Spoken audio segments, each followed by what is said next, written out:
네, 안녕하세요. 반갑습니다. 자, 기초사리 연습으로 이제 첫 강의를 이제 또 올해 시작하게 되네요.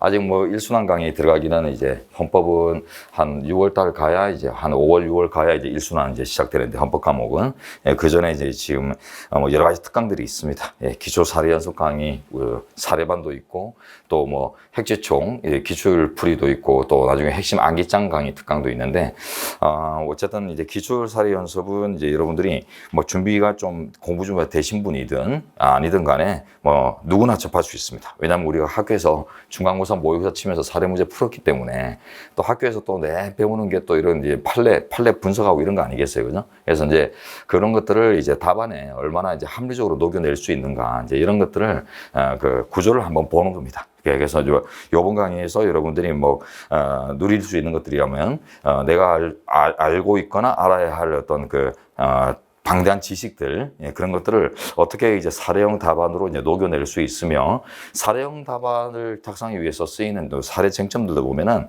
과목마다 이게 한계가 있어요. 그래서 뭐 모든 뭐 지엽적인 뭐 기본산에 들어가는 모든 쟁점들이 다 쓰이는 게 아니라 늘상 쓰이는 것들이 또 쓰이거든요. 그래서 우리도 뭐 헌법 교재 중에 보면 이제 핵심 암기장이라는 교재가 있는데 우리 학생들 우리 로스쿨에서 이제 기본서처럼도 쓴다고 하시던데 핵심 암기장 교재 보면은 한 300개 정도 이제 테마가 쟁점이 들어가 있어요.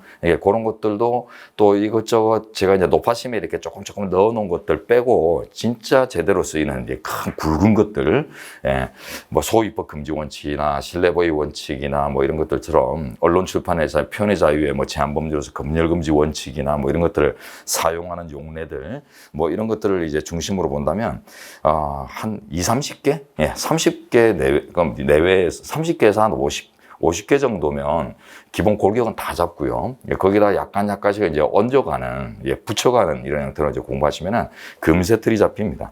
자, 그래서 여러분들이 이제 좀 경험해 보신 이제 부분도 있고, 또 아이고 이렇게까지도 해야 되는구나, 좀 깊숙하게도 들어갈 수도 있구나 이런 것도 한번 느껴보시고. 그래서 이번 강의는 이제 시험에서 이제 요구하는 요구치가 어느 정도냐, 이런 것들을 느끼고 내가 이제 앞으로 이제 공부 방향을 잡는 이런 강의로 이제 의미 있다고 생각합니다. 자, 이제 강의 일단 매회차 강의 자료는 2개예요. 2개인데 이제 시험을 또 치르기 때문에 다음 시간부터는 우리 복습 시험이죠. 자, 그래서 이제 시험을 치르는데 그러면 총 오늘은 이제 2개만 보지만은 2회부터는 총 3개 자료로 이제 진행을 합니다. 사례 자료. 근데 안에 쟁점들 모아놓으면 엄청나게 많아요.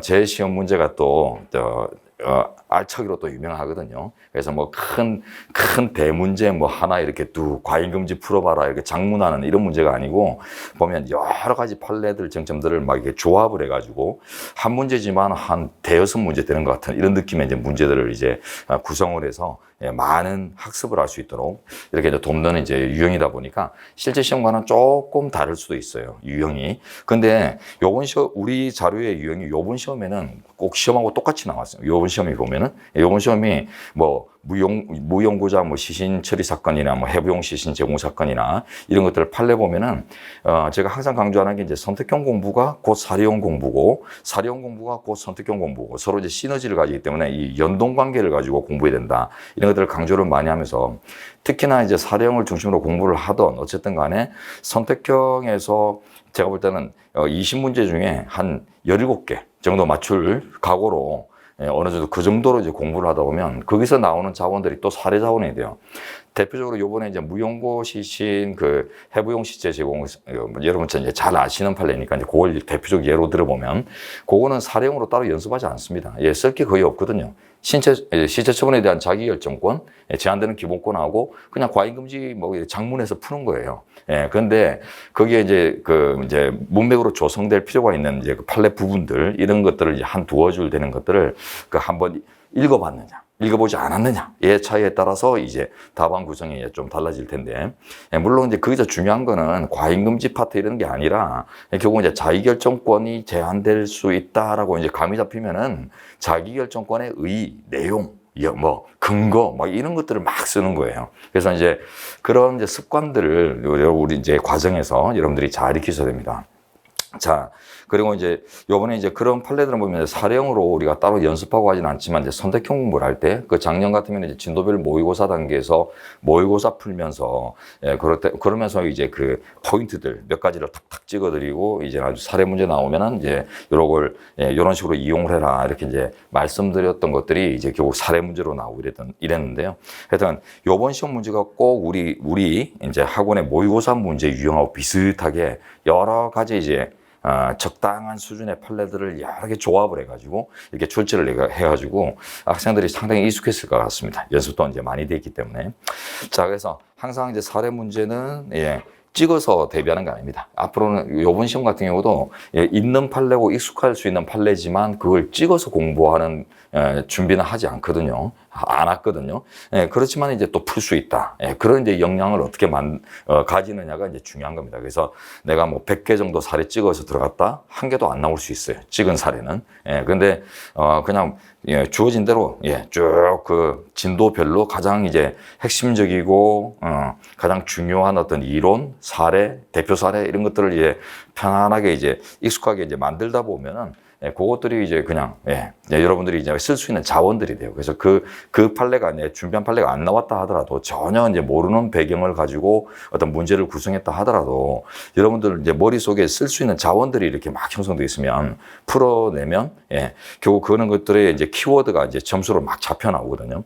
네, 그런 학습을 이제 해야 되는데 그 이제 가장 전초전입니다. 그래서 요번 이 강의 자료 이제 이런 것들을 통해서 이런 식으로 이제 보면 되겠구나 하는 감을 잘 잡아내시기 바래요. 자, 그래서 이제 사례 문제하고 이제 키노트 두 가지를 이제 병행을 해서 진행할 텐데 키노트는 다 보지는 못합니다. 시간 한계 때문에. 예, 그래서 사례에서 이제 쓰이는 것들 중에 좀 뭐 여러분들이 좀 익숙할 수 있는 뭐 직업의 자유에 의인한 내용 쓰는 거 뭐 이런 것들은 특별히 막 들어가서 분석하고 이런 작업들을 하지 않겠지만 여러분들이 정확하게 알아야 되는데 정확하게 아직 모르는 이제 부분들 이런 것들을 이제 잘 잡아서 예, 들어가가지고 이제 한번 정리를 하면서 좀 개관을 하도록 할게요. 그리고 이제 미리 알려지만 우리 키노트는 특강이 또 따로 있을 겁니다. 작년에는 이제 특강을 따로 안 찍었는데 올해 요청이 많아서 한 3, 4회짜리 특강을 이제 한번 따로 찍을 예정인데 뭐 또 우리 순환 강의를 또 여러분들이 따라오신다면 순환 강의에 우리가 그 개인 레슨 시스템이 있어요. 그래서 매 회차 강의를 마치고 나면은 1시간 플러스 해가지고 과목마다 매일 그 레슨을 해드려요.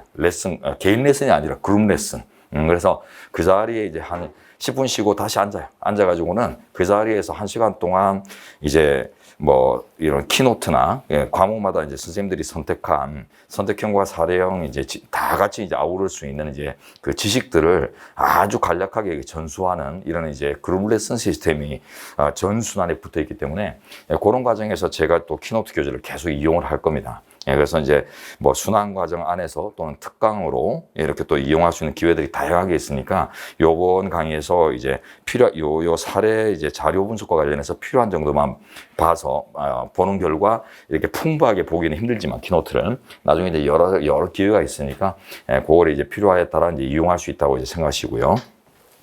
자, 이제 강의를 한번 진행해 보겠습니다. 여러분 이제 1회 그 강의 자료 이제 펼쳐보시고 1회차 강의 자료 1페이지. 자, 문제 이제 2개로 구성되어 있습니다. 예. 요 진도에 관련된 이제 그 문제풀이 이제 실전 문제는 내일 여러분들이 이제 복습 문제로 풀어보시고 그거는 간단하게 이제 강평 드리도록 하겠습니다. 그 전제로서 이제 기출 한번 다져보는데 자, 일단 그 제1문 그 제목 위에 보면은 이제 괄호로 어떤 쟁점들이 이제 포섭되고 있죠. 이제 이 문제가 담고 있는 것들이 이제 기본권의 주체 그리고 기본권의 갈등, 경합과 충돌이라고 합니다. 그리고 이제 조례의 사부적 통제 이게 중요한데 지방자치 제도는 뭐 선거제도는 이런 데서는 뭐 선거운동 자유 제한 문제나 이런 거 정도 출제될 수 있고 공무원 제도도 출제 가능성이 있는 부분들이 거의 없고요. 그 다음에 그 정당제도 같은 것도 뭐 정당 해산제도도 뭐 나올까 말까 했는데 얼마 전에 하나 나와버렸죠. 어떤 거 나왔습니까?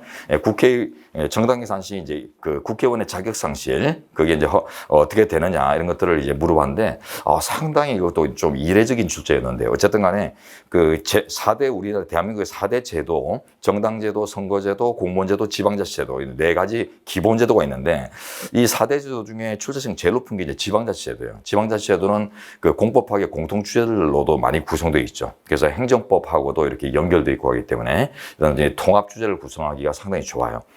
제 1번 문제가 이제 조례에 대한 이제 통제 이런 것들이기 때문에 문제로 다음 같습니다.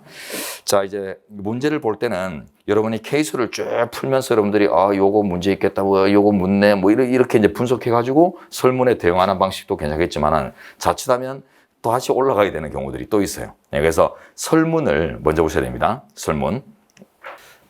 다시. 그래서 여러분이 이제 케이스 문제를 이렇게 케이스를 먼저 쭉 풀고 설문을 이렇게 보다 보면은, 또 설문 내용을 보다 보면, 앞에서 뭐 지나친 것 같아 하면서 다시 올라가야 되는, 사례로 다시 들어가야 되는 그런 경우들이 있기 때문에, 일반적으로는 이제 설문들을 먼저 살짝 개관을 하고, 대충 어떤 걸 물으려고 하는지를 이제 각을 잡은 다음에 케이스들을 들어보는 게 훨씬 더 효율적입니다. 그래서 이제 설문으로 한번 가보죠. 제일 먼저 이제 해설지 그 밑에 보면 양가로 1번 있죠. 사례에서 이 사건 외국인 고용법 조항과 관련해 갑이 주장할 수 있는 기본권과 그에 대한 갑의 기본권 주체성에 대해서 논하시오라고 했습니다. 제한되는 기본권, 그 다음에 기본권 주체성인데 지금 맨 앞에 나온 게 외국인이에요. 외국인 고용법 이런 게 문제된 거 보니까 외국인의 기본권 주체성, 법인 등 단체의 주체성 이런 것들 고유 논점이라는 거 알고 있죠, 그죠? 그래서 이제 어떤 문제길래 그랬을까 이제 이런 것들을 한번 이제 찾아봐야 됩니다. 자, 그리고 이제 설문 2번. 그리고 이제 설문에다 체크 탁탁 해 놓으셔야 돼요. 주장할 수 있는 기본권, 그 다음에 주체성, 이런 거 이제 체크해 놓으시고. 자, 그 다음에 2번. 사례에서 신문사 기자의 비사실 언론 보도와 관련해 갑과 을이 주장할 수 있는 기본권을 제시하고, 그러한 주장들이 상충하는 경우 해결 방법을 논하시오. 자, 이제 두 사람이 나왔습니다. 그죠? 어떤 사건과 관련해서 두 줄에 갑, 을이 나왔고, 자, 주장할 수 있는 기본권, 또 제한되는, 이제 제한이라보다는 이제 관련되는 기본권을 또 찾아야 되네요. 기본권. 그리고 그러한 주장들이 상충한다고 했습니다. 지금 안에 기본권 충돌이 있다는 거네. 기본권 충돌의 연쟁점요. 기본권 충돌의 해결 쟁점은 머릿속에 언뜻 떠올려보면은 공부한 경험을 한번 살려보면 이익형량 이론과 규범조화 이론 이런 것들이 있는데 우리 헌법재판소 판례가 있습니다. 그때마다 가장 적절한 방법을 선택 종합하여 해결한다라는 개별 검토서를 채우거든요, 우리 판례가. 그런 것들을 이제 떠올려놓으시고, 자, 이제 설문이 해결 방법을 논하시오 하는 거하고 해결하시오 하는 거하고 또 달라요. 해결하라라는 말은 결론까지 제시하라는 겁니다. 누가 이기느냐, 뭐 이런 것들을 제시하라는 건데, 해결 방법을 논하라. 방법에다가 포인트 이렇게 넣어보세요. 방법에다가 포인트 탁탁 넣어보시면, 자, 요거는 이론만 쓰라는 거예요. 이론만. 판례까지. 그래서 어떤 것, 이제 판례도 있을 수 있고, 이제 순수한 학계 이론도 있을 수 있는데, 당신은 뭘로 할 거냐? 뭐로 이제 접근할 거냐? 그래서 이제 검토까지 나는 이게 타당하다고 생각한다. 검토만 내리면 됩니다. 자, 이제 3번. 사례에서 서울시 주민이 확정된 저소득 다문화 가족 자녀 지원 조례에 대해서 다툴 수 있는 권리구조선을 논하시오. 이런 게 이제 좀 막연하죠. 근데 지금 이제 설문 2번이나 3번 같은 경우는 예전에 이제 사법시험 시절에 문제가 이제 쟁점이 형성돼 있고 이런 쟁점들이 아주 이제 고정화되어 있는 이런 이제 고착화되어 있는 사안들이거든요. 그래서 이제 3번은 여러분들이 좀 생각을 고민을 많이 할 수 있는데 해설지를 나중에 이제 들어가 보시면 요 정도 이렇게 이제 감이 잡힐 수 있습니다. 자, 이제 사실관계로 한번 가보죠. 자, 외국인 이주노동자 갑이 출입국 관리법령에 따른 취업 자격으로 우리나라에 입국한 후 서울에 거주하면서 X회사에 입사해 근무해 오던 중 대한민국 국민인 여성과 결혼해 자녀를 출산했다. 뭐 결혼했다는 것만으로 바로 이제 국적을 취득하고 이런 건 아닙니다. 우리나라는. 그렇기 때문에 요거는 미국하고 달라요. 미국은 이제 시민권자하고 결혼하면 바로 시민권이 또 주어지지만 우리나라는 그런 나라가 아니거든요. 그래서 이제 요걸로 이제 바로 국민이 됐다 이렇게 보면 안 되고 아직 외국인입니다. 아직은 그 자체로는. 자, 그리고 이제 출입국 관련 법령에 따라서 취업 자격을 가졌다. 이런 것들이, 그 근로관계가 형성되는데 어떤 적법한 어떤 전제 조건들이 깔려 있기 때문에 나중에 직업의 자유의 주체성을 풀 때 상당히 중요한 요소로 작용합니다. 자, 그리고 두 번째 단락에 자녀의 양육을 위해 근로조건이 더 나은 회사를 원했지만은, 지금 이제 외국인 고용법에 따르면 그 옮길 수 있는 그 사유나 변경 횟수 이런 것들이 다 제한이 있잖아요. 그러다 보니까 이제 쉽게 못 옮긴 거죠. 그래서 마지막 두 줄 뒤에 보시면은 자신이 근로하는 사업장을 3회 초과하여 변경하는 것이 금지되고 있다. 지금 현행법입니다. 그리고 우리 현재가 합헌 판례가 또 나와 있고요. 자, 그 다음 그 무렵 서울시 의원 선거 등에서는 지방선거에 있었네요. 무상급식 문제 및 이주노동자를 위한 어떤 선거 쟁점들이 논의되었고, 갑은 선거일 당일에 전면적인 무상급식의 시행 및 이주노동자와 다문화 가족에 대한 적극적인 지원을 공약으로 내건 A당 후보에 대한 지지 메시지를 SNS를 통해서 게시했다. 이로 인해 공선법 위반으로 체포되었다라고 했는데, 자, 이거는 지금 법이 변경됐습니다. 예, 공선법이 지금 현행 공선법에 따르면은 선거 당일에 SNS로 뭐 투표 독려하고 이런 것까지는 괜찮아요. 근데 투표 독려하고 뭐 이런 것들을 뭐 보장하기 위해서 지금 이제 개정이 되어 있거든요. 지금 그래서 선거 당일에도 정보 여백이 있어도 좋아요. 왼쪽 여백에 참고로. 예, 요거는 나중에 공부하셔야 되는 거거든요. 선택형 대비해서. 자, 그래서 현행 공선법. 자, 선거 당일, 원래는 안 되는데, 자, 선거 당일 정보통신망 이용 선거운동을 허용합니다. 정보통신망 이용 선거운동 허용. 네, 예전에는 선거 당일에는 아예 안 됐어요. 아예 이제 안 되고, 선거운동이란 개념 자체가 선거일 전일까지만 가능하도록 하는 이런 이제 규정이 있는데요. 근데 이제 국민들이 그 투표 권유, 독려샷 이런 것들 있잖아요. 그래서 친구야, 나 투표했어. 너네도 민주국민으로서 빨리 해. 이러면서 이제 그 SNS에다가 카톡에다가 이제 사진 보내고 이런 것들이 이제 불법 선거운동 아니냐 해가지고 문제가 많이 됐었어요. 근데 선관위는 귀찮으니까 다 안 되는 거다라고 해서 해왔는데, 국민들의 열망이 이제 너무 크고 너무 자연스러운 이제 매체다 보니까 SNS라는 게, 그래서 얼마 전에 이제 국회가 법을 개정을 해서 선거 당일에 딴 건 몰라도 그 정보통신망, 즉 SNS 이런 걸 통해서 선거운동하는 것들은 이제 허용을 했습니다. 근데 지금 이 사례는 그 법 개정 전의 사례예요. 네, 그래서 법 개정 전에 하면 안 되는데 SNS로 이제 선거운동을 선거 당일에 하는 바람에 걸렸다는 거예요. 예, 그거는 이제 지금 선택형 문제가 아니기 때문에 이제 이거는 주어졌기 때문에 이제 주어진 대로 가시면 됩니다. 자, 그래서 이제 다음 단락 가보시면, 그런데 Y소의 사법경찰관은 기자들의 취재 요청에 응해 갑이 경찰서 조사실 내에서 조사받는 모습을 촬영할 수 있도록 허용했고, 신문기자 을은 갑이 양손에 수갑을 찬 채 얼굴을 드러낸 상황에서 조사받는 모습을 촬영해 신문에 공개했다. 요거 이제 목적의 정당성부터 부정돼서 위헌난 판례 사례입니다. 요번에 이제 올해 23년도에 있었던 시험들이 이제 이런 식으로 출제됐죠. 예, 짤막짤막한 사건들 이렇게 막 조합해가지고 사건 만들어가지고, 예, 뭐 전동 킥보드 속도 제한하고 뭐 여러 가지 국회의원의 지위 뭐 이런 것도 막 연결해가지고 만들었거든요. 자, 그리고 이제 그 다음 보시면, 한편 선거 후 A당이 다수당이 된 서울시 의회에서는 서울시 전역의 초중등학교에서 보편적 무상급식을 시행한다는 내용의 조례를 자 내려가시면 의결하여 확정하였는데, 서울시 일부 주민들은 위 조례가 서울시 재정에 과도한 부담이 된다 뭐 이런 내용으로 이제 반발하고 있다. 그래서 아까 이제 우리 설문에서 저소득 다문화 가족 지원 조례에 대해서 이제 다툴 수 있는, 서울시 주민들이 만약에 다툰다면 다툴 수 있는 권리 구제 수단이 뭐가 있는가 이런 걸 물어봤어요. 그래서 뭐 궁극적으로는 뭐 헌법 소원 이런 것들도 가능하겠지만, 그 전에 이제 따져볼 것들을 여러분들이 이제 한번 감을 잡아야 되겠습니다. 자, 이제 들어가 보겠습니다. 이제 오른쪽에 설문 1의 해결, 외국인의 주체성이 물었어요. 이 설문 1이. 그래서 제한되는 기본권과 이 사안에서 그 주체성이 무엇인가. 예. 외국인 고용법 조항에 대해서. 고용법 조항이 뭐였죠? 사업장 이제 이동 횟수, 변경 횟수가 3회를 초과하면 안 된다. 이제 그걸 이제 규제하는 것이기 때문에 어떤 기본권이 제한되는가를 이제 따져봐야 되는데. 자, 일단 로마자 2번으로 가보겠습니다. 외국인의 기본권 주체성의 인정 여부 나오는데, 자, 오른쪽에 괄호로 쟁점 70 배워주고 번호 붙어 있죠. 이거는 이제 우리 교재 중에, 성교수님 교재 중에 핵심 암기장이라는 그 논술형 교재 있어요. 그거 이제 쟁점 번호입니다. 그래서 이렇게 찾아가서 참조할 수 있도록 했는데, 우리 이제 키노트로는 우리가 지금 쓰는 키노트 교재로는 40페이지예요. 여러분 이제 40페이지 열어두십시오.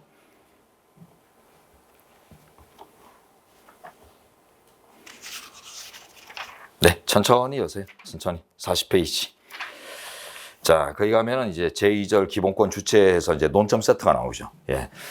헌법집중 키노트도 조금은 이제 설명드려야겠는데, 제 교재 중에 이제 헌법 집중이라는 기본서 있습니다. 560페이지 정도 되나? 550페이지 정도 되는 헌법 집중이 있는데, 네, 그것도 뭐 예전에 사법시험 시절에는 헌법 기본서가 한 2000페이지 됐었는데, 그에 비하면 뭐 아주 엄청나게 이제 압축이 된 교재긴 해도, 예, 여러분들이 또 보다 보면은 뭐 지금 시절에 이제 편안하게 한번 쭉 이제 볼 수는 있는 교재지만, 예, 실전 단계로 들어가가지고 뭐 모의고사 치르면서 마무리하면서 그 교재를 계속 병행하는 것들은 갈수록 좀 부담이 되기도 해요. 왜?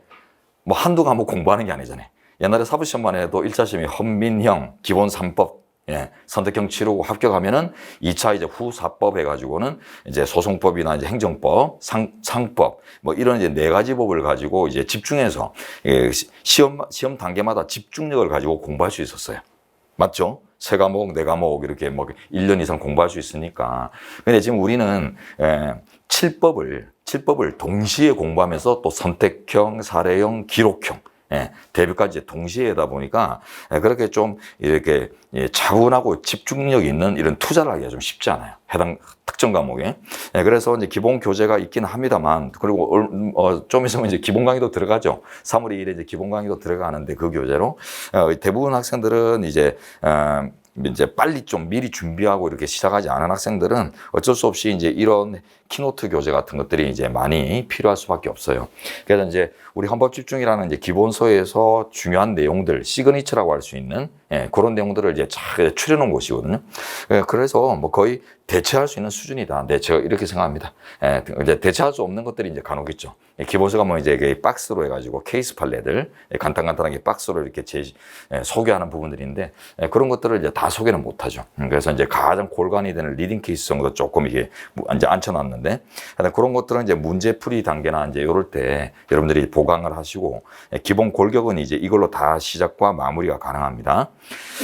그리고 이제 그 논점 세트라고 하는 도표, 이게 제가 이제 이 책 안에서도 시그니처예요. 이 책의 이제 시그니처가 이제 논점 세트라는 도표인데, 오른쪽에 보시면 이제 로마자 1번 해가지고 이제 그 본문 내용들이 쭉 나오죠. 이 내용들을 또 줄여서 앉혀놓은 게 그 논점 세트 도표예요. 그러니까 여러분은 이제 공부가 이제 어느 정도 이제 오른쪽에 본문 내용 정도가 좀 익숙해지는 단계가 되면, 예, 그때부터는 이제 이 논점 세트라는 그 도표만으로 정리를 할 수 있는, 예, 해야 되는 이런 단계로 이제 살짝 넘어가야 됩니다.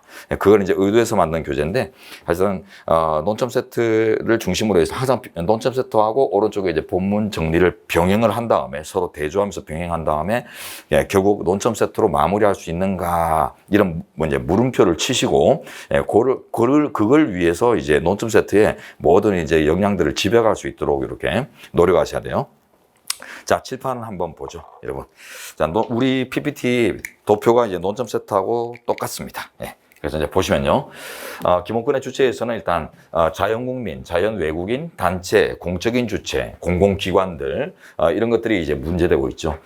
일단 기본권의 주체는 실질설에 따라서 판단하는 게 우리 판례의 결론입니다.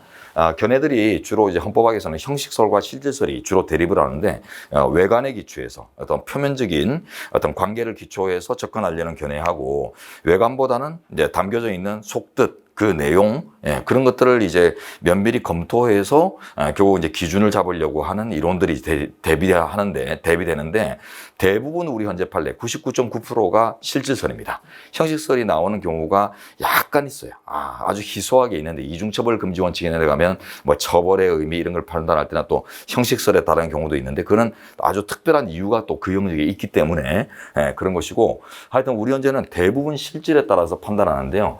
결국은 한마디로 얘기하면은 사람다운 존재들, 예, 다 이제 포섭을 하겠다, 이런 취지를 갖고 있거든요. 그래서 우리 이제 자연 생명체, 예, 자연 생명체들이 기본적으로 누가 봐도 사람이죠, 그죠? 자, 이런 이제 사람답게 살아가고 있고, 사회 속에서 기능하고 있고, 그래서 우리 사람과 같은 의미로, 비슷한 의미로 어떤 권리나 의무, 이런 법률관계의 주체를 부여할 필요가 있을 때, 그때는 우리 현재가 확장을 한다는 거죠. 그래서 이제 자연국민, 자연인인 국민입니다. 자연생명체인 국민은 기본적으로 문제가 하나도 없죠. 국적도 있고 생명체이고, 그래서 기본권의 주체라는 기본 틀을 다 가졌어요. 그런데 문제가 되는 게, 아직 태어나지 않은 생명체나 이미 죽어버린 생명체, 이들이 이제 문제겠죠. 괄호안의 내용들 아주 간단합니다. 보시면 초기 배아는 이제 태아는 우리 법학에서는 그 수정란이 정자와 난자가 만나서 이제 수정란이 자궁에 착상하는데 그 나팔관을 거쳐가지고 자궁에 착상하는데 그 이동하는 기간이 한 일주일 된다고 그래요. 예, 하여튼 그 일주일 정도를 그 태아가 되기 전에 자궁벽에 이제 착상을 하면 그때부터 이제 태아라고 명칭을 이제 부여하고 이때부터 어느 정도 권리 주체로 인정을 합니다. 그런데 이제 태아가 되기 전에 바로 직전에 이제 이동하고 있는 이런 그냥 수정란, 세포 이 자체는 아직은 워낙 불안해요. 그 자체가 이제 생명으로 탄생 완성될 것인가에 대해서 아직은 물음표이기 때문에 그래서 이제 여기다가 권리 주체성이나 이런 걸 부여하다 보면은 엄청나게 법률 질서가 불안정해지겠죠. 그래서 기본권 주체성을 부정을 해요. 그래서 우리 현재가 초기 비하는 아예 주체성을 부정한다. 너무나 아직은 불안해요. 불안. 자, 그래서 이제 그런데 이제 중요한 건 뭐냐면 객체성은 인정을 합니다. 발견되는 생명체이기 때문에 국가의 생명보호 이념에 따라 보호 대상은 된다. 즉 다른 말로 국가에게 보호 의무는 상정해요. 국가의 의무는 있는데 그 당사자의 주체성은 없다. 이렇게 보고 서브젝트 X, 오브젝트 동그라미. 자, 이제 태아는 자궁벽에 착상을 했습니다. 그래서 어느 정도 안정감을 가지기 때문에 우리 현재가 이제 성질상 이제 누릴 수 있는 기본권을 인정하려고 하는데 지금 현재 인정된 게 생명권밖에 없어요. 이걸 기억을 잘합니다. 선택형에서는 이제 신체의 자유니 이런 것들을 들으면서 오지문을 많이 내는데 현재 판례 딱 한 건 있어요. 생명권에 관해서만 주체성을 인정하고 있고 실제로 따져봤을 때 신체의 자유 같은 것들을 누리기 힘듭니다. 신체의 자유는 대표적으로 이제 사회 속에서의 신체 활동의 자유인데 지금 태아는 우리 사회 내부에서 신체 활동을 할 수 있다라고 보기는 힘들거든요. 자, 그래서 생명권 주체성을 유일하게 인정받고 있고 대상은 당연히 같이 되고요. 자, 이제 사자는 초기 비하랑 거의 취급이 비슷해요. 죽어버린 이제 영혼, 현재 영혼한테 권리를 주어봤자 별로 이렇게 무의미하다라고 볼 수 있기 때문에 주체성을 인정하지는 않습니다. 그렇지만은 요것도 이제 우리가 사자 명예훼손죄 이런 것들이 형법에 있는 것을 한번 떠올려 보면은 그 사람이 생전에 쌓아놨던 업적 이런 것들이 죽고 나서 훼손되거나 이럴 수 있는 위험으로부터 보호할 필요성은 존재하기 때문에 그래서 객체성은 또 인정을 해요. 그래서 이제 초기배하고 사자는 취급이 거의 똑같고 태아가 특별한 거 이렇게 이제 이해를 하시면 되겠고요. 지금 이제 우리가 다룰 게 외국인입니다. 자, 자연 외국인 실질설에 따라 판단하는데 우리 현재가 이제 기본권 성질에 따라 접근한다 이런 표현들을 이제 많이 쓰기 때문에 괄호에다가 이제 그런 표현도 한번 써봤는데 성질이란 말이 실질이란 말이죠, 그죠? 실질에 따라서 판단하지 표면적인 모습을 가지고 판단하지 않습니다. 자, 인간 존엄, 행복, 추구권, 평등권 이런 것들이 10조, 11조에 있는 기본권들이 대표적으로 인간의 권리예요. 그래서 우리 현재는 인간의 권리와 국민의 권리로 이제 크게 분류를 해서 국적 보유자에게만 인정될 수 있는 국민의 권리와 인류 보편성을 가지는 인간의 권리 나눈 다음에 인간의 권리로 이제 분석이 되면은 이제 외국인들도 누릴 수 있다라고 하는데 요렇게 외우지 말고 요게 이제 그 기본서에 쓰여지는 텍스트인데 텍스트로 가면 안 됩니다. 그러지 말고 국민의 권리로 인정된 게 요게 이제 희소하거든요. 몇 건 안 돼요. 그러니까 요걸 외우시고 그 외에 대다수 것들은 인류 보편성을 가진다. 개돼지와 다르게 자율적인 의지를 가지고 태어나는 인간의 모습을 보호하기 위해서 만들어진 게 기본권이다 보니까 대부분이 다 인류 보편성을 가집니다. 자, 그럼 이제 국민의 권리로 이해될 수 있는 거 두 개 있군, 두 개. 자, 첫째, 거주 이전의 자유. 이거 이제 알고도 자꾸 까먹습니다. 이게 자꾸 활용해 봐야 돼요. 머릿속에 이제 알고 있지만은 사례 풀 때 보면은 자꾸 까먹고 터치 안 하고 넘어가 버리고 이럴 때가 많거든요. 자, 그래서 선택형 지문 딱 주면은 푸는데 사례형으로 이제 분석해 보라고 하면은 놓치고 이런 쟁점들이 있어요. 그래서 이제 선택형 공부하고 사례형 공부는 이제 그래서 이제 맛이 좀 다르긴 한데 어쨌든 이제 활용되는 지식은 똑같은 지식을 쓰는 거니까 어쨌든 그런 이제 연습들을 이제 활용들을 좀 해가시면 됩니다. 거주이전의 자유, 자, 그 다음에 참정권. 등 처리하죠. 지금 이제 확인되는 게 두 개인데요. 요걸 외우세요, 요거를. 그래서 그 외는 다 인간의 권리, 이렇게 보시고. 자, 참정권은 정치 참여권의 준말이죠. 정치에 참여한다. 정치에 대한민국이라는 나라 일에 참여할 수 있다는 말은 다른 말로 하면은 정치 지분이 있다는 뜻이에요. 대한민국에. 여러분이 뭐 삼성이라는 회사의 주식도 하나 없으면서 주주총회나 나는 왜 안 부르나 이러고 있을 수는 없죠. 그죠? 예. 뭔가 참여권이 있을 때 왜 지네만 모여있지? 나는 안 부르지? 이제 이런 게 문제가 되는 거죠.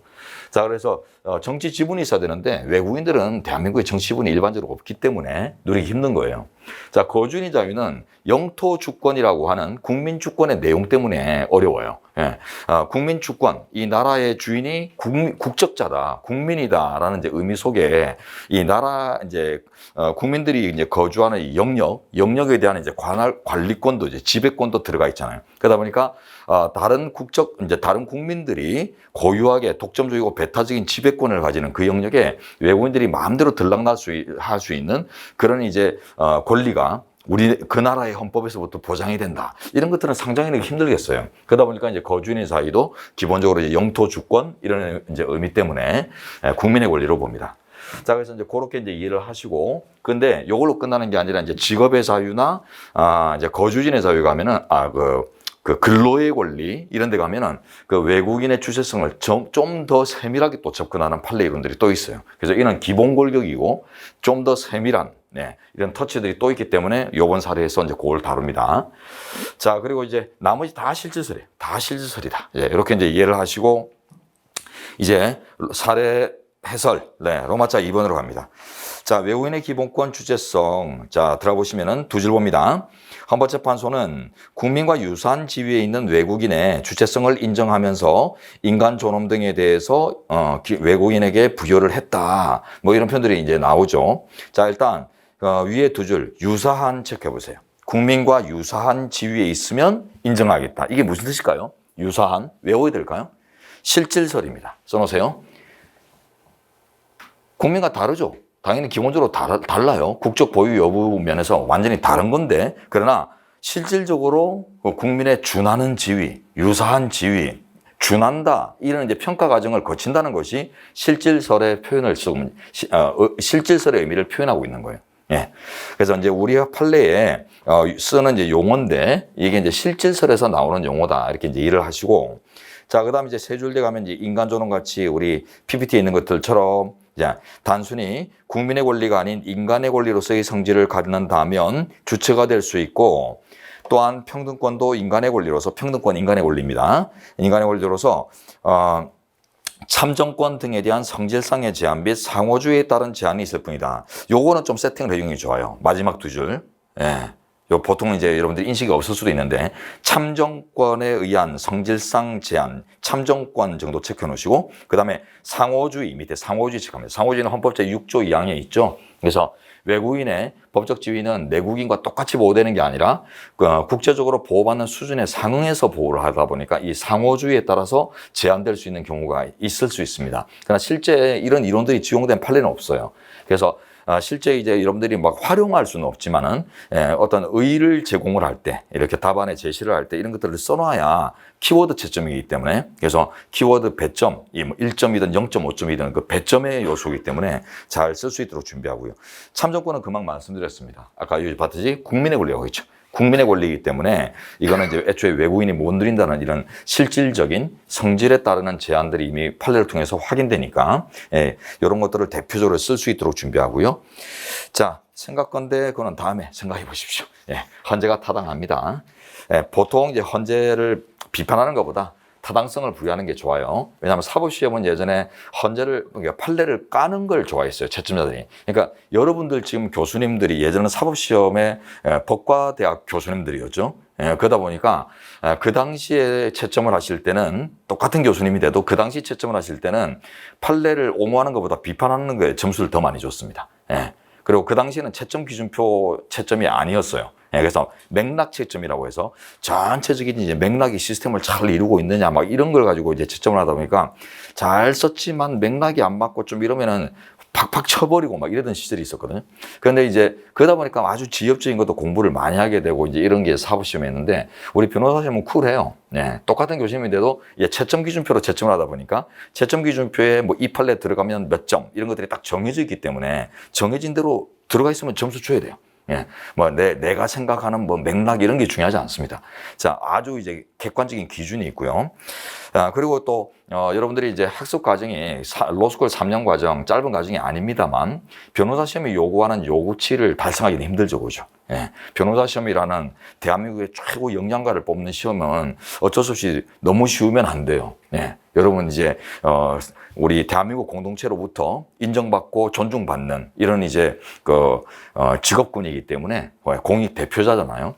국민들이 요구하는 요구치가 있습니다. 우리의 최고 법률을 다룰 수 있는 역량가들은 이 정도 수준이어야 되라는 이제 요구치가 있기 때문에 변호사 시험은 지금 수준이 딱 적절한 것 같아요. 이보다 더 쉬워질 수는 없습니다. 뭐 부동산 공인중개사 시험처럼 뭐 운전면허 시험처럼 이게 될 수가 없거든요. 그러니까 이제 적당한 이제 상당한 수준이 이제 요구되는데 그걸 이제 3년 과정에 로스쿨 3년 과정에 이제 다 맞춰낼 수가 없어요. 그래서 공부만으로 바로 이제 시험을 치를 수 있는 이런 역량들을 동시에 갖추기 힘들고 또 학교마다 이제 교과 편성 같은 것들이 또 차이 나다 보니까 결국은 어떤 학교에 뭐 좀 치중돼 있죠, 그죠? 좀 치중돼 있다 보니까 이런 결국 아주 골고루 변호사라면 다 이제 기본적으로 갖춰야 될 소양을 골고루 이제 요구하는 이런 이제 그 검증 시스템 하에서는 여러분들이 공부를 조금 더 이제 나가줘야 되는 부분들이 이제 생겨나는데요. 하여튼, 그러다 보니까 교수님들도 많은 걸 이제 요구하기 힘들겠죠. 그러다 보니 집중력 있게 공부하고 이럴 수도 이제 없기 때문에 그래서 판례 위주로 써라. 판례 위주로 쓰고 이론 안 써도 되고 이런 지침을 대부분 주십니다. 그대로 실시험에서도 그렇게 쓰시면 돼요. 그래서 순전히 이론밖에 없는 영역은 어쩔 수 없이 이론을 이렇게 써야 되겠지만은 대부분 헌법은 헌법 과목은 대부분 헌재 판례가 다 붙어 있어요. 그렇기 때문에 헌재 판례 중심으로 이제 이해하시면서 또 특히나 이제 그 쟁점이 이론적 대립이 좀 의미 있는 쟁점들이 있어요. 뭐 영장주의 같은 데 가면은 간접강제의 영장주의가 적용되는가 했을 때 거기서 이제 또 견해대립이 형식사 실질로 막 이게 나오거든요. 우리 현재는 개별검토설인데 이런 것들을 이제 그런 부분에서는 이론을 조금 이렇게 간단하게 뭐 한 줄 처리라도 이제 해줄 수 있으면은 상당히 이제 좋은 모습이 되겠습니다. 그런데 이제 사례형에서는 그게 좋은 모습인데 기록형에서는 점수가 돼요. 왜? 그 기록형은 또 좀 다른 게 이론을 이렇게 좀 이렇게 제시를 할 필요성이 있는 경우들이 생겨나죠. 예. 왜요? 사례형은 여러분들이 재판관 입장에서 쓰는 거예요.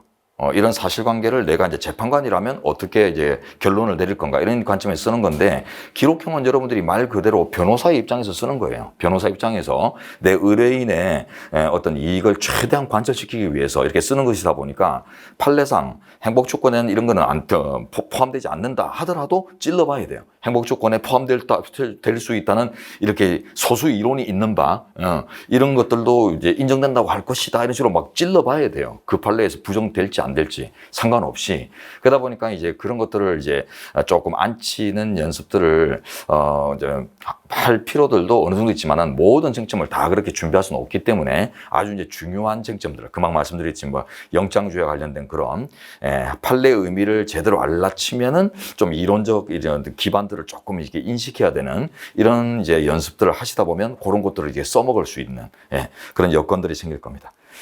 자, 그래서 이제 판례 지지하시면 된다고요. 자, 그리고 이제 로마자 3번 가보겠습니다. 요거는 우리 키노트 75페이지로 가보세요. 자, 직업의 자유 주체 75페이지. 자, 논점 세트가 또 있는데, 요거는 뭐 논점 세트 저것처럼 막 안 봐도 됩니다. 그냥 PPT로 따로 안 봐도 되고, 논점 세트에 담겨져 있는 그 책 내용만 가지고 바로 진행을 할게요. 자, 논점 세트 한번 들어가 볼까요? 책 75페이지. 일단 그 주체 보십시오. 두 번째 란에 외국인의 경우는 적법한 근로관계가 형성된 경우에 제한적으로 주체성을 부여받고 있다. 이런 정리가 들어가고 있죠. 제한적이다. 그래서 이제 오른쪽에 상세선을 보시면은 직업 결정의 자유는 누리기 힘들지만 직업 행사의 자유는 세모, 즉 제한적인 조건 하에서 누릴 수 있는 구조가 결과적으로 떨어지는 거예요. 자, 이게 이제 왜 그런가? 그 키워드는 그 줄 뭐 거의 다 전체인데, 적법 근로관계 형성에서 여러분 적법 체크 형성 체크하세요. 적법 형성. 이 단어가 이제 써질 수 있어야 됩니다. 적법 형성.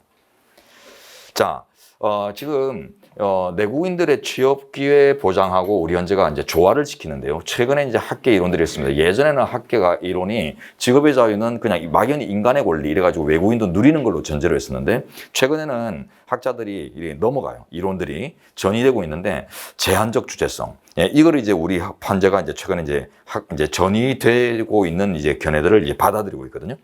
자, 이런 뜻입니다.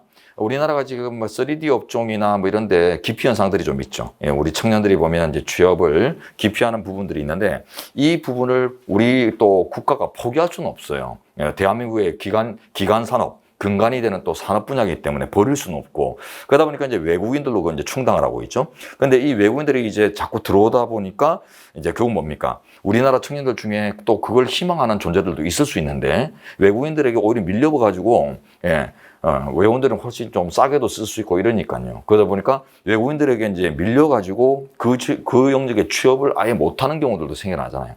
그러니까 이제 그런데 이제 그 중에서 우선은 누구냐 했을 때 결국 내국인이 우선이거든요. 대한민국인데. 그러다 보니까 우리 현재가 외국인의 경우는 그냥 대한민국에서 이제 직업을 누릴 자유를 막연히 누린 게 아니라 대한민국의 이제 법질서에 의해서 적법하게 그 직업이 결정되고 나서야, 즉 형성되고 나서야 비로소 이제 누릴 수 있는 거지. 적법하게 대한민국에 의해서 직업이 형성되기도 전부터 대한민국에서 나 이런 거 할라요 이러면서 마음대로 이렇게 헌법상 권리를 주장할 수 있는 대상은 될 수 없다. 이렇게 해서 제한적인 주체성을 이제 접근을 합니다. 자, 이제 로마서 3의 1번 직업의 자유의 의 내용 이런 것들은 그 본문에 있는 내용들이에요. 예, 그런 것들은 이제 찬찬히 이제 다음에 이제 단계별로 학습을 거쳐서 여러분들 좀 다듬어 보시고 하여튼 의 내용 이런 것들을 이제 압축해서 이제 지금 1번에 들어가는 정도 그 글밥이 이 정도 나올 필요는 없어요. 예, 글밥이 중요한 게 아니라 이제 키워드.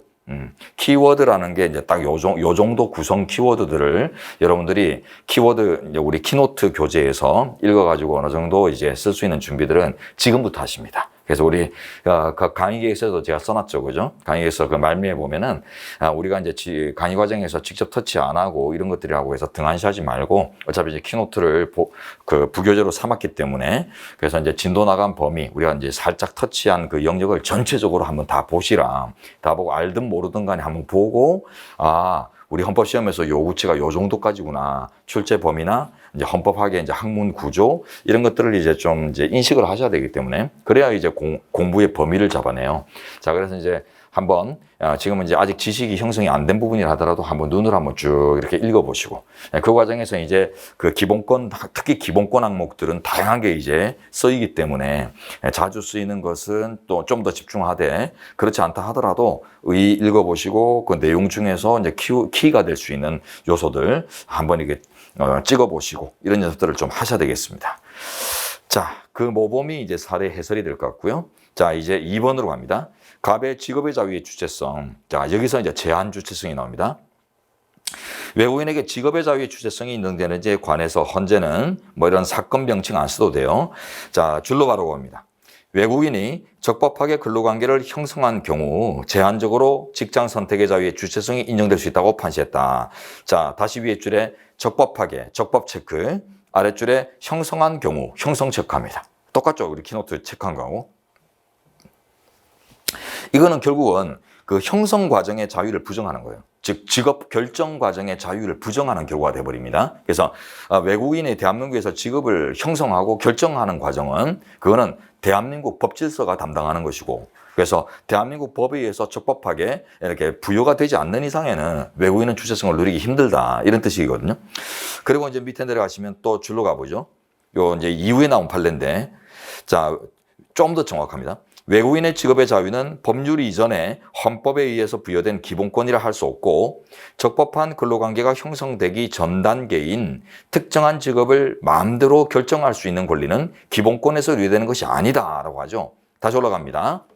자, 아래 네 줄 뒤에 적법한 근로관계가 형성되기 전에는 이 표현 쓰죠. 여기도 지금 포인트 찍어보세요. 적법 바로 밑에 형성 또 똑같이 나왔죠.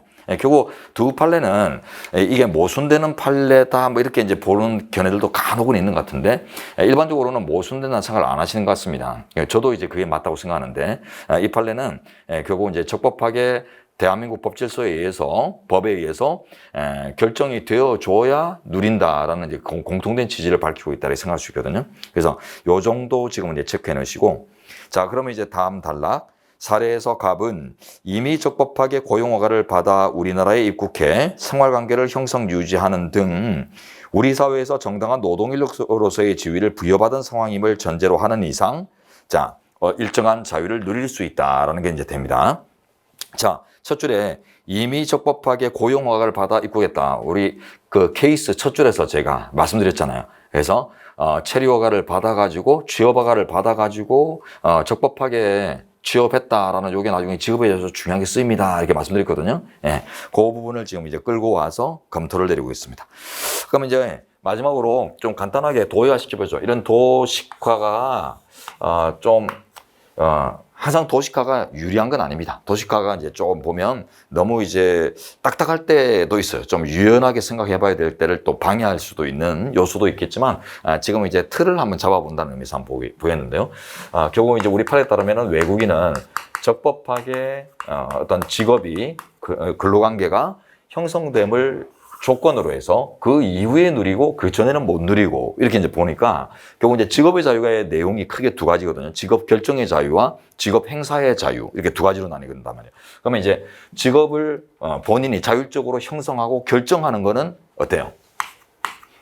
자유가 없는 거죠. 이렇게 보면 대한민국 법에 의해서 형성되어 줘야 그 이후에 어떤 누릴 수 있는 것들을 누린다 했기 때문에 자기 마음대로 대한민국에서 어떤 직업을 자기 마음대로 자기가 원하는 대로 직업을 형성할 수가 없다는 거예요. 그래서 직업 결정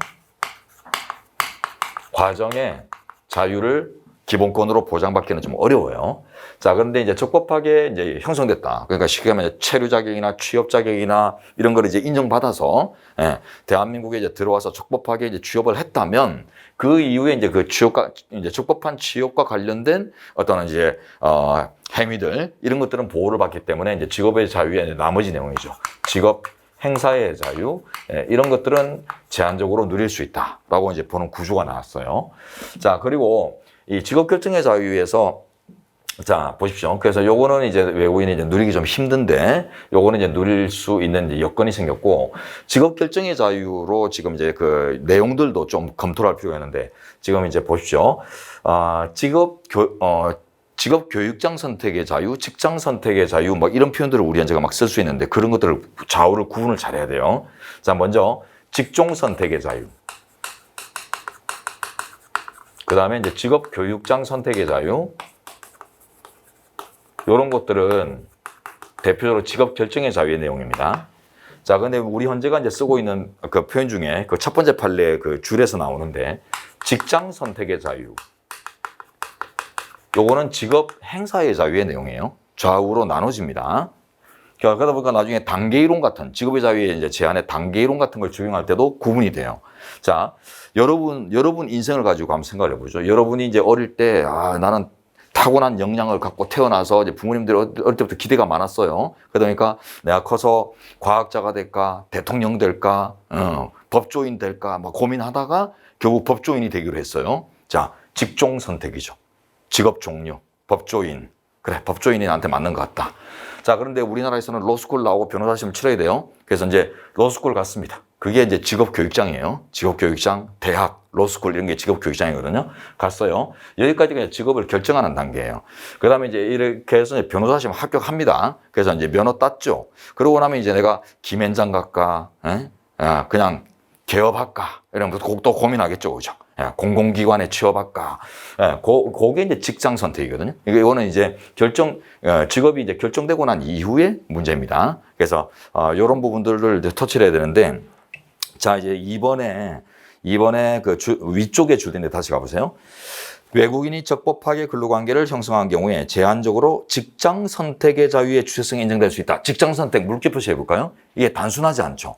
직장 선택이라는 표현이 지금 직업 행사의 자유를 제한적으로 누릴 수 있다는 걸 정확하게 보여주고 있죠. 우리 판례가. 체크 보입니까? 어딘지 못 찾았어요?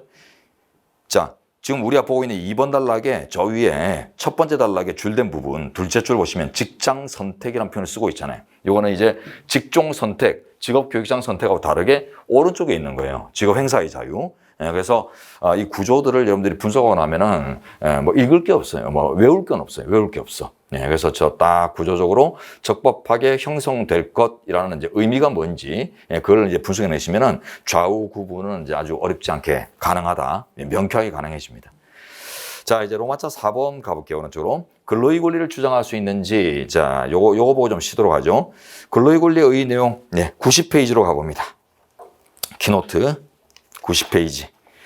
자, 꽤 많은 내용들이 나오는데, 요거는 이제 분석을 좀 같이 해야 되겠어요. 뒤로 쭉 가보죠.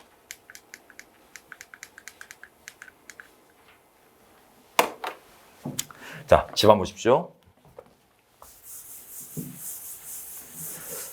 근로의 권리와 근로사무권을 합쳐서 더 상위 개념으로 이제 근로기본권이라는 용어를 씁니다. 우리 판례가. 자, 그래서 근로기본권 안에 이제 근로의 권리, 줄여서 이제 근로권이라고 하는데요. 근로권 또는 근로의 권리가 있고, 다음 페이지를 보시면 이제 근로삼권이라는 게 있어요. 자, 다 항목마다 주체 논의가 나오는데, 요거를 이제 잘 보셔야 됩니다. 근로권과 근로삼권에 공통되는 자 상위 주체성 이론이 있어요. 근로기본권 전체에 적용되는 자 이게 이제 첫째 실질적 그다음에 두 번째 잠재적 근로자 개념입니다. 이거는 지금 우리 현재 근로권의 근로의 권리를 구체화시킨 법이 이제 근로기준법이죠. 그리고 근로삼권을 구체화시킨 법이 노동조합법이라는 게 있습니다. 그래서 근로기준법, 노동조합법, 줄여서 이제 노조법에 가면 이 내용들이 이미 정의조항으로 존재해요. 그래서 판례하고 지금 법률이 똑같은 상태인데, 자 실질적 근로자 결함이라는 게 뭐냐면 외형을 따지지 않습니다. 그래서 뭐 정규직으로 채용됐는지 비정규직인지 아니면 뭐 산업 연수생 자격인지 정식 채용 자격인지 안 따지고 실질에 따라 접근하는데 세 가지를 외우셔야 돼요. 이거 써야 됩니다. 사용종속 관계에서 노동사무를 제공하라고 그 대가를 받아 생활하는 세 가지 관계, 실질이 있으면은 채용의 형식과 상관없이 이 모든 권리를 누릴 수 있는 기초가 제공된다라는 게 우리 판례입니다. 자, 다음 잠재적 근로자 개념은 뭐냐면 노동 의지예요. 즉 현실 취업 상태가 아니라 하더라도 기회가 주어지면 언제든 노동력을 제공할 의지가 있다면 이 모든 권리를 근로권과 근로삼권을 누릴 수 있는 기초가 된다. 그래서 형법에 가시면은 구직 중인 자, 실업 중에 있는 자들도 노조를 결성하거나 단체 행동을 하거나 이런 것들이 이제 허용되는 이런 법리들이 여기서 이제 나오는 거예요. 자, 이제 근로권 들어가시면 이제 세밀한 주체성 논의가 나오는데, 자, 여기는 이제 구체적으로 단체나 외국인 이들이 되는가라는 걸 좀 더 깊이 이제 바라보는 건데요. 이 조건을 갖춤을 전제로 해서 자 이제 근로권은 근로삼권하고 다르게 노동 기회를 보장하는 겁니다. 자 노동 기회 보장. 자 근데 이제 근로삼권은 넘겨볼게요. 근로삼권은 노동의 기회를 보장하는 게 아니라 노동 단체를 보장을 하죠. 노동 단체 보장. 이런 의미에서 이제 차이가 있는데 자 보십사. 노동 기회 또는 노동 자체를 보장한다. 노동은 일할 노자의 움직일 동자, 즉 땀 흘려 일하는 거예요. 자 그러다 보니까 이거는 자연생명체를 전제로 한 권리들입니다. 땀 흘려서 일한다 이런 개념들은. 자 그러다 보니까 단체는 주체가 되기 어려워요. 그러나 외국인의 경우에는 우리 현재가 자 단체는 X인데 외국인에 대해서는 세모 법리를 내는데 일자리 정책을 요구할 권리, 사회적 기본권으로서 일자리 정책을 국가에게 요구할 이런 권리하고 일 환경 정책을 요구할 권리를 나누고 있어요. 그래서 대한민국한테 일자리 좀 내놔라. 일자리가 왜 이래요? 바닥이 이렇게 없냐, 어수선하냐 이런 것들은 국적 보유자만 주장할 수 있다고 봅니다. 외국인이 기어 들어와가지고 갑자기 뭐 일자리가 이따위야 이런 것들은 격이 안 맞다고 생각을 해요. 그래서 일자리 정책을 요구할 권리는 국민만 누리는데 이제 일 환경 정책을 요구할 권리 이거는 이제 어떤 거냐면 아니 내가 개나 돼지도 아닌데 왜 이렇게 일하는 환경이 지저분하냐 이런 거거든요.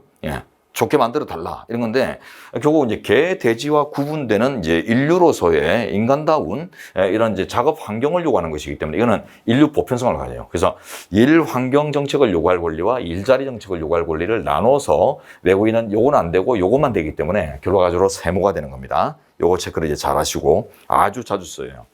자, 그다음에 이제 근로삼권 쪽으로 가보시면 근로삼권은 자 노동 자체 또는 노동의 기회를 보장한다기보다는 노동 단체를 보장하는 이런 의미를 가지기 때문에 자, 그래서 노동자들은 모래알입니다. 사회적 약자로 분류되죠. 그래서 거대 기업주나 자본가들에 비한다면 그들의 이제 종속되기 때문에 그래서 이제 사회적 약자로 분류되는데 이런 이제 모래알 같은 약자들을 모래알인 채로 두면은 결국 자기들이 이제 노동을 착취당하고 하면서도 결국 이제 그 자신들의 위치를 찾아가기 힘들어요. 그렇기 때문에 이들이 이제 결집할 수 있는 힘, 그래서 한 마음 한 목소리를 만들어서 큰 목소리를 낼 수 있도록 이렇게 이제 만들어주는 게 노동단체 보장, 즉 근로삼권이거든요.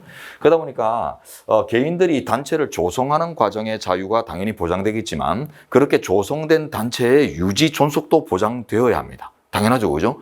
만드는 건 자유인데 만드는 순간 언제든 깨질 수 있어요. 이거는 보장하는 게 아니란 말이에요. 그렇기 때문에 단체도 누립니다. 그래서 쟁의단 또는 노조 이런 단체들도 근로삼권의 주체가 돼요. 자, 그리고 요거는 이제 당연히 된다 안 된다 보기 좀 힘든데 지금 현재 판례상 보면은 부정되는 제한하는 판례가 한 건도 없어요. 그래서 이쪽으로 오면 쉬워요. 그래서 여러분은 근로기본권 전체에 요구되는 일반적인 이제 주체 이론하고 그다음에 이제 근로의 권리 쪽에 좀 신경 쓰시면 근로삼권은 그냥 일반 그 아까 주체 요건만 갖추면은 다 보장이 되게 돼 있어요. 여러분들 이제 최근에 이제 판례 중에 대법원 판례 중에 약간 이제 비판도 받고 있지만은 이런 판례가 있죠. 불법 체류 외국인 노동자의 불체 외노자, 불법 체류 외국인 노동자의 노조 결성을 허용했죠. 자, 체류의 적법성은 기본권 주체성을 판단하는 데는 전혀 상관없다고 보는 게 판례입니다. 헌재 판례, 대법원 판례예요. 그래서 체류의 적법성은 자, 기본권 주체성과는 무관하다. 이런 것들도 이제 쓸 준비 되셔야 되고요. 선택형 문제는 이미 나오고 있지만은 자, 이유는 이렇게 간단하게 생각하시면 됩니다. 체류라는 것은 머무르는 권리죠. 어느 영역 안에 머무른다는 뜻인데 그러면 우리 대한민국 국민들은 일반적으로 기본권 주체입니다. 자, 근데 우리 대한민국 국민들이 이제 고시고 끝나고 이제 국외 여행이라는 게 활발해졌죠. 그래서 아싸, 여참에 좀 뭐 동남아나 중국이나 뭐 따뜻한 데 좀 갔다 오자 해가지고 나갔다. 그러면 이제 대한민국 국민 기본권 주체가 대한민국 영역을 벗어나면 기본권을 보호받지 못하나요? 대한민국으로부터? 아니죠. 기본적으로 속인주의 적용되기 때문에 기본적으로 다 기본권을 유지받는단 말이에요. 결국 대한민국에 이제 머무를 수 있다. 이게 머무르지 않고 떠나면은 기본권 못 누린다. 이런 의미하고는 연결이 당연히 되는 게 아니기 때문에 그래서 이 체류적 법성은 그냥 단순한 그 법률 정책으로서의 질서 유지장치일 뿐이지 헌법에서부터 개념 지어진 기본권의 주체성에 관여될 수 있는 분야가 아니다라고 보는 게 우리 판례이고요. 자, 하여튼 요렇게요. 요 정도까지 판례가 있다는 것은 결국 외국인에 대해서는 근로삼권에 관해서는 거의 제약이 없는 상태다. 요렇게 이제 포착할 수 있는 대표적인 리딩 케이스가 되겠습니다. 그래서 리딩 케이스 가지고 좀 이해를 하시면 쉽게 접근할 거예요. 자, 이제 안에 내용 들어가 보죠. 로마자 사의 1번은 일반론인 것 같지만은 그거 보시면 이제 줄 보세요. 근로의 권리란 일할 자리에 관한 권리와 일할 환경에 관한 권리로 구성되는데 뭐 대충 이제 설명해 줍니다. 우리 판례 이제 이론에 따라. 자, 이제 2번 내려가시면 갑의 경우 갑은 이제 그 지금 사업장 변동에 제한을 받았죠. 자, 내려가시면은 세 줄. 다시 첫 줄부터 봅니다. 근로의 권리의 주체는 원칙적으로 자인인 국민에 한한다. 현재는 외국인에게 근로의 권리를 전면적으로 인정하기는 어렵지만 자유권적 성격을 공유하는 근로의 권리, 즉 괄호가 중요합니다. 일할 환경에 관한 권리는 일할 자리에 관한 권리와 다르게 외국인에게도 인정된다고 보았다. 이런 것들이 이제 중요하고요. 자, 이제 사례 검토를 해보죠. 밑에 사례에서 외국인 근로자의 취업활동 기간을 제한하고 있는 고용법 조항은 일할 환경에 관한 권리를 제한하는 것은 아니라고 할 것이므로 갑에게 근로의 권리의 주체성을 인정하기는 어렵다. 됐죠? 자, 사업장 변경 횟수를 제한한다. 이게 자, 일할 환경의 자유는 항상 이것들을 떠올리세요.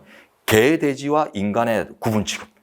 전태일 열사 사건 이런 걸 떠올리면서 내가 사람이지 개 되지도 않는데 작업 환경이 밤새서 일하고 이런 워라벨은 뭐 기본이고 말도 안 되고 예, 이렇게 밤새서 일하고 집거리만한 월급으로 이렇게 코피 트시면서 내가 일하는 게 맞느냐 이런 것들이 관련되는 거거든요. 근데 지금 일하는 환경을 규율하고 있는 게 아니죠. 내국인들은